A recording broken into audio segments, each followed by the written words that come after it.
कभी सोचा है कि कुछ लोग चाहे वो खेल में हो, बिजनेस में या फिर कला में, बाकी सबसे इतने आगे कैसे निकल जाते हैं? हम अक्सर यही सोचते हैं कि उनमें कोई पैदाइशी टैलेंट होगा या उन्होंने गजब की मेहनत की होगी।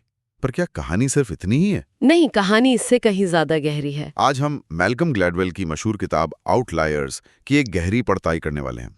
ये किताब इसी सवाल की जड़ तक जाती है कि असाधारण सफलता के पीछे की असली कहानी क्या है। हाँ, और ये कहानी उतनी सीधी नहीं है जितनी हम समझते हैं।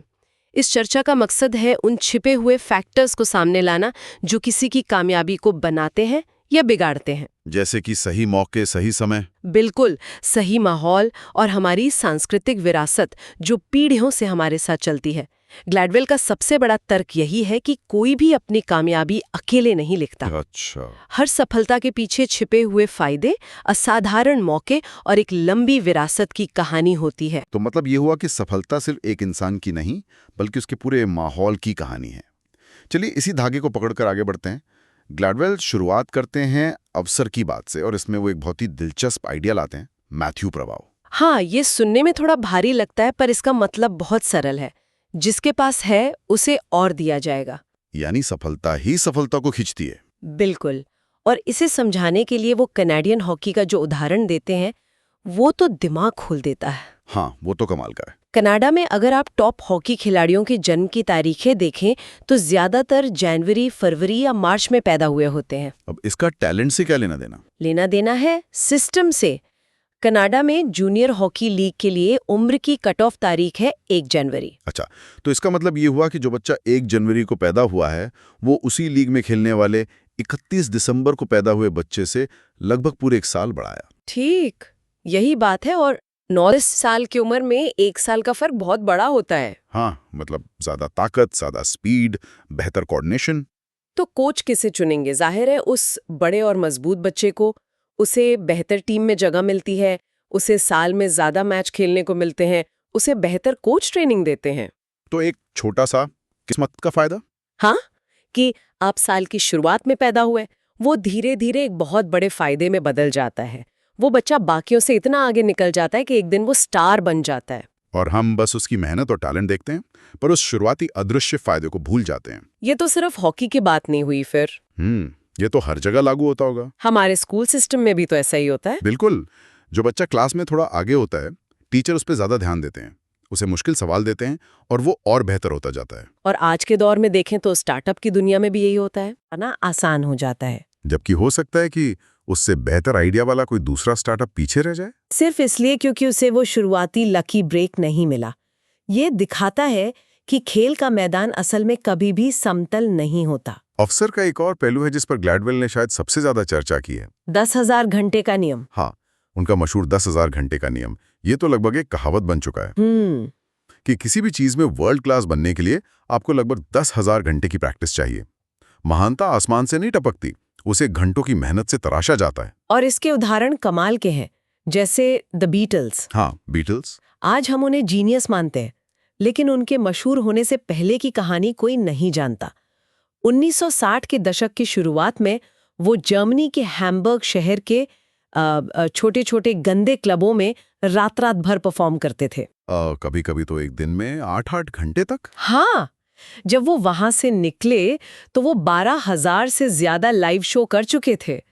उन्हें प्रैक्टिस के इतने घंटे मिल गए थे जो उस समय दुनिया के किसी और बैंड को नहीं मिले थे। तो वो जीनियस पैदा नहीं हुए थे, वो हैम्बर्ग में बने थे। बिल्कुल। और बिल गेट्स, उनकी कहानी भी तो कुछ ऐसी है। सही समय पर सही जगह। उन्हें बचपन में ही 1968 में कंप्यूटर तक पहुंच मिल गई थी। सोचिए, उस जमाने में जब बड़ी बड़ी यूनिवर्सिटीज के पास भी अपना कंप्यूटर नहीं होता था, तब बिल गेट्स के स्कूल में कंप्यूटर टर्मिनल था और उन्हें इस पर काम करने की लगभग असीमित आजादी थी। जब तक वो हार्वर्ड पहुंचे, वो 10,000 घंटे से ज्यादा की कोडिंग कर चुके थे। यहाँ जो सबसे जरूरी बात है वो सिर्फ घंटों की गिनती नहीं है, वो है उन घंटों को बिताने का अवसर।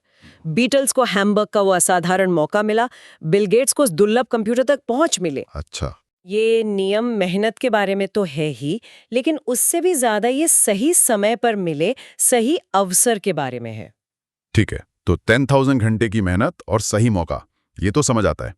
लेकिन इससे एक और सवाल उठता है, क्या सिर्फ मेहनत ही काफी है या दिमाग की अपनी ताकत? मतलब आईक्यू का भी कोई रोल है? हाँ, प्रतिभा के साथ समस्या। क्या एक सुपर जीनियस को 10,000 घंटे की जरूरत नहीं पड़ती? ग्लैडवेल यहाँ आईक्यू के बारे में कुछ बहुत चौंकाने वाली बात करते हैं। हाँ, वो कहते हैं कि आईक्यू जरूरी है पर सिर्फ एक हद तक, एक थ्रेशोल्ड तक। जैसे बास्केटबॉल खेलने के लिए एक न्यूनतम लंबाई जरूरी है, पर एक हद के बाद और ज्यादा लंबा होने से फायदा नहीं होता। वैसे ही एक सफल वकील बनने के लिए आपका आईक्यू 120 होना शायद काफी है। 170 आईक्यू वाला व्यक्ति जरूरी नहीं कि उससे बेहतर वकील बनेगा। तो फिर उस थ्रेशोल्ड के बाद क्या चीज मायने रखती है?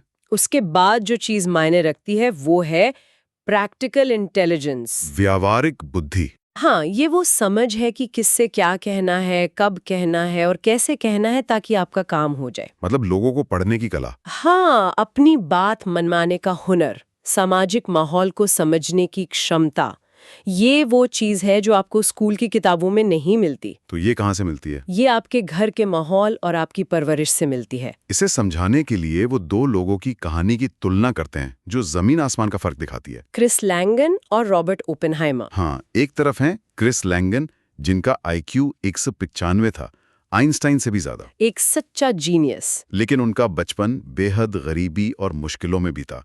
उन्हें कभी वो माहौल नहीं मिला जहां वो अपनी बुद्धि का इस्तेमाल करना सीख पाते या किसी अधिकारी से अपनी बात मनवा पाते। और दूसरी तरफ है रॉबर्ट ओपेनहाइमर, परमाणु बम के जनक। वो भी बहुत बुद्धिमान थे, पर लैंगन जितने नहीं। लेकिन उनमें गजब की व्यावहारिक बुद्धि थी। इसका एक बहुत ही दिलचस्प किस्सा है। कॉलेज में उन्होंने अपने प्रोफेसर को जहर देने की कोशिश की थी। क्या? ये तो बहुत बड़ा अपराध है। हाँ, लेकिन जब उन्हें सजा देने की बारी आई तो उन्होंने अपनी बातों के जादू से प्रशासन को मना लिया और उन्हें सिर्फ प्रोबेशन पर छोड़ दिया गया। कमाल है। वो जानते थे कि सिस्टम को कैसे चलाना है। और नतीजा ये हुआ कि ओपेनहाइमर ने इतिहास बनाया और क्रिस लैंगन घोड़ों के फार्म पर काम करते रहे। सोचकर भी अजीब लगता है ना? ये तो काफी दुखदगी है। मतलब सिर्फ जीनियस होना काफी नहीं है, आपको उस जीनियस को दुनिया के सामने पेश करने का हुनर भी आना चाहिए। बिल्कुल। ये अकेले जीनियस वाली पूरी इमेज को ही तोड़ देता है। तो सफलता के लिए सिर्फ बाहरी अवसर ही नहीं, बल्कि वो अंदरूनी गुण भी जरूरी हैं जो हमें हमारी परवरिश और विरासत से मिलते हैं। बिल्कुल। और यहीं से हम किताब के दूसरे बड़े हिस्से में आते हैं, विरासत, लेगेसी। ये वो चीजें हैं जो हम अपने साथ लेकर चलते हैं। हमारी संस्कृति, हमारे समुदाय के मूल्य, हमारे पुरखों का इतिहास। एक अदृश्य स्क्रिप्ट की तरह। हाँ, जो हमारे व्यवहार को तय करती हैं। और संस्कृति का असर कितना गहरा हो सकता है, इसका एक ऐसा उदाहरण है जिसे सुनकर मेरे तो रोंगटे खड़े हो गए थे। विमान हादसों। हाँ, कोरियन एयर। ग्लैडवेल बताते हैं कि एक समय था जब कोरियन एयर के विमान लगातार दुर्घटनाग्रस्त हो रहे थे और जब जांच हुई तो पता चला कि समस्या जहाज के इंजन में नहीं बल्कि पायलटों की संस्कृति में थी। ये सुनने में अजीब लगता है। हाँ, लेकिन इसके पीछे एक ठोस सामाजिक विज्ञान है। कोरियाई संस्कृति एक उच्च शक्ति दूरी, मतलब हाई पावर डिस्टेंस वाली संस्कृति है। इसका क्या मतलब हुआ? इसका मतलब है कि वहां अपने से बड़ों, अपने सीनियर्स का बहुत ज्यादा सम्मान किया जाता है और उन्हें सीधे तौर पर चुनौती देना या उनकी गलती निकालना बहुत बुरा माना जाता है। अच्छा, तो अब यही संस्कृति जब हवाई जहाज के कॉकपिट में पहुंचती है तो सोचे क्या होता है? मतलब अगर जूनियर पायलट, को पायलट देख रहा है कि सीनियर कैप्टन कोई खतरनाक गलती कर रहा है तो वो सीधे सीधे बोलने में हिचकिचाएगा। ठीक यही हो रहा था। वो शायद दबी जबान में कोई इशारा करेगा, लेकिन सीधे नहीं कहेगा कि सर आप गलत हैं। बाप रे। रिकॉर्डिंग्स में पाया गया कि कई हादसों से ठीक पहले को पायलट बहुत ही विनम्र तरीके से कैप्टन को कुछ बताने की कोशिश कर रहे थे, लेकिन उनकी आवाज में वो अर्जेंसी नहीं थी जो होनी चाहिए थी। उनका सांस्कृतिक सम्मान उनकी जान पर भारी पड़ रहा था। हाँ, और समाधान क्या निकला? क्या किया उन्होंने? कोरियन एयर ने अपने यहाँ की आधिकारिक भाषा इंग्लिश कर दी। उन्होंने पायलटों को पश्चिमी तरीके से सीधे और स्पष्ट रूप से बात करने की ट्रेनिंग दी। और नतीजा? उनकी सुरक्षा रेटिंग दुनिया की बेहतरीन एयरलाइंस में से एक हो गई। कमाल है। मतलब सिर्फ बातचीत का तरीका बदलने से जानें बच गईं। यह दिखाता है कि हमारी सांस्कृतिक आदतें कितनी गहरी होती हैं। अच्छा, संस्कृति का एक और उदाहरण है जो थोड़ा विवादास्पद लगता है, धान के खेत और गणित की परीक्षा। हाँ, ये क्या कनेक्शन है? चावल की खेती का गणित से क्या लेना देना? ये तो कुछ ज्यादा ही दूर की कौड़ी नहीं लग रही? पहली नजर में ऐसा ही लगता है ना, लेकिन ग्लैडवेल का तर्क ये है कि एशियाई छात्रों के गणित में अच्छे होने का एक कारण उनकी सांस्कृतिक विरासत से जुड़ा हो सकता है, खासकर उन संस्कृतियों से जहां चावल की खेती होती रही है। हाँ, देखिए, चावल की खेती यूरोप में होने वाली गेहूं की खेती से बहुत अलग है। कैसे? गेहूं की खेती में साल के कुछ महीने ही मेहनत लगती है, लेकिन चावल का खेत आपसे साल के 365 दिन मेहनत मांगता है। आपको बहुत सटीकता से पौधे लगाने होते हैं, पानी के स्तर का ध्यान रखना होता है। बहुत ही जटिल और धैर्य वाला काम है। और इसमें एक सीधा संबंध है, आप जितनी मेहनत करेंगे आपको उतनी ही अच्छी फसल मिलेगी, कोई शॉर्टकट नहीं है।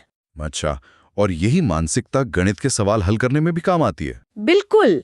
गणित का एक मुश्किल सवाल भी आपसे क्या मांगता है? धैर्य, सटीकता और तब तक लगे रहने की हिम्मत जब तक जवाब ना मिल जाए। जिन संस्कृतियों में पीढ़ियों से चावल की खेती होती आई है, वहां ये मूल्य लोगों के दिमाग में बस गया है कि सफलता काबिलियत से नहीं, कोशिश से मिलती है। तो जब एक एशियाई बच्चा गणित के सवाल में अटकता है, तो उसकी पहली सोच ये नहीं होती कि मैं स्मार्ट नहीं हूं, बल्कि ये होती है कि मुझे और मेहनत करने की जरूरत है। वो उस सवाल पर ज्यादा देर तक टिका रहता है। तो ये किसी नस्ल या जेनेटिक्स के बारे में नहीं है, बल्कि काम के प्रति उस सांस्कृतिक रवैये के बारे में है जो पीढ़ियों से चला आ रहा है। बिल्कुल, ये एक बिल्कुल ही नया नजरिया है सफलता को देखने का। हाँ, और इन सभी धागों को अवसर, संस्कृति, विरासत, समय ग्लैडवेल किताब के आखिर में अपनी खुद की कहानी से जोड़ते हैं। अपनी माँ की कहानी से, जो जमैका से थीं। ये किताब का सबसे शक्तिशाली हिस्सा है। वो ऐसा क्यों करते हैं? अपनी कहानी क्यों सुनाते हैं? क्योंकि उनकी कहानी इस किताब के हर सिद्धांत का जीता जागता सबूत है। वो बताती हैं कि कैसे जमाइका का औपनिवेशिक इतिहास, नस्ल और वर्ग ने उनकी नानी के जीवन के मौकों को सीमित किया। अच्छा। फिर कैसे एक चीनी व्यापारी की थोड़ी सी मदद ने उनकी माँ के लिए शिक्षा के दरवाजे खोल दिए। कैसे उनकी माँ को सही समय पर स्कॉलरशिप मिली, जिससे वो इंग्लैंड जा सकी। तो उनकी कहानी दिखाती है कि हर आउटलायर के पीछे पीढ़ियों के संघर्ष, समाज के दिए मौके और किस्मत का एक जटिल जाल होता है। हाँ, कोई भी खुद ब खुद नहीं बनता। तो इस पूरी बातचीत को अगर समेटें जी, तो सबसे बड़ा सबक क्या है? मेरे लिए तो यही है कि सफलता की हमारी परिभाषा बहुत अधूरी है। हम हीरो की पूजा करते हैं, पर हम उस मंच को नजरअंदाज कर देते हैं जिस पर वो हीरो खड़ा है। सही कहा। सबक ये है कि सफलता एक पहेली है जिसके कई टुकड़े हैं।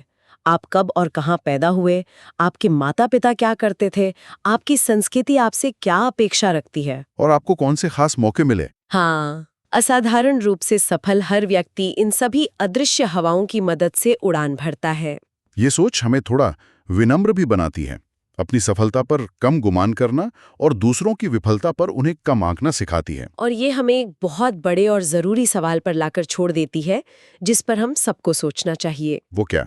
अगर सफलता इतने सारे बाहरी कारकों पर निर्भर है जो हमारे नियंत्रण से बाहर हैं, तो क्या हमें एक ऐसा समाज बनाने की कोशिश नहीं करनी चाहिए जहां ज्यादा से ज्यादा लोगों को वो सौभाग्यशाली परिस्थितियां मिल सके? हम सब के लिए वो अदृश्य फायदे कैसे बना सकते हैं ताकि सिर्फ कुछ गिने चुने लोग ही नहीं, बल्कि ज्यादा से ज्यादा प्रतिभाओं को चमकने का मौका मिले?